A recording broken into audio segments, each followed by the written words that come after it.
हनीप्रीत के साथ मिलकर राम रहीम कर रहा है बड़ी प्लानिंग। जेल से निकलते ही भेज दिया संदेश, 3 नवंबर से पहले क्या करने वाला है गुरमीत राम रहीम। रोहतक की सुनारिया जेल के अंदर बंद गुरमीत राम रहीम हनीप्रीत से मिलना चाहता था। हनीप्रीत भी बाहर बाबा के इंतजार कर रही थी और अब ये इंतजार खत्म हो गया है। जेल से जब गुरमीत राम रहीम बाहर निकला, उस दौरान हनीप्रीत बाहर गाड़ी लेकर इंतजार कर रही थी। देखते ही गुरमीत राम रहीम खुश हो गया। राम रहीम इस बार बाहर क्यों आया है, इसकी वजह बहुत खास है और एक खास मकसद को पूरा करने वाला है, जिसके बारे में सिर्फ हनीप्रीत को पता है। इस बार 1-2 दिन नहीं बल्कि 40 दिन के लिए बाहर निकला है। राम रहीम के आने से पहले यूपी के बागपत आश्रम में हनीप्रीत पूरी तैयारी कर रही थी। यहीं पर इस बार की स्पेशल दिवाली मनाने वाले हैं। लेकिन दावा किया जा रहा है कि बाबा राम रहीम इस बार हनीप्रीत के लिए कोई बड़ा ऐलान कर सकता है। इसके साथ ही आदमपुर विधानसभा उपचुनाव भी टारगेट में है।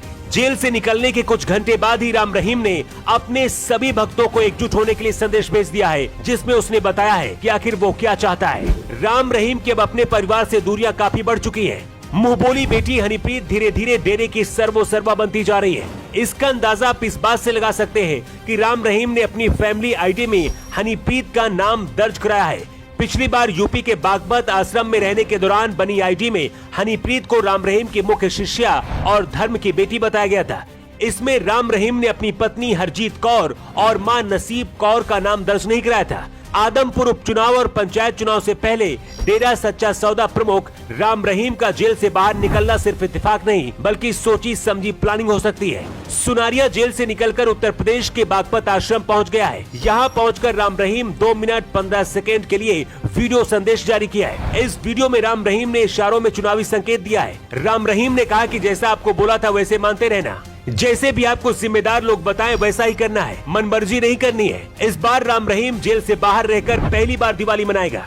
गुरमीत राम रहीम ने अपने सिरसा स्थित मुख्यालय में अपने आश्रम पर ही 2 महिला अनुयायियों से बलात्कार किया था, जिसके लिए 20 साल की कारावास की सजा भुगत रहा है। इसके साथ ही पत्रकार छत्रपति और रणजीत हत्याकांड मामले में भी सजा भुगत रहा है। राम रहीम को इसी साल पंजाब चुनाव से ठीक पहले 7 फरवरी को 21 दिन की फरलो मिली थी। इसके बाद 17 जून को भी राम रहीम 30 दिन के पैरोल पर बाहर आया था और यूपी के बागपत आश्रम में ही रुका था।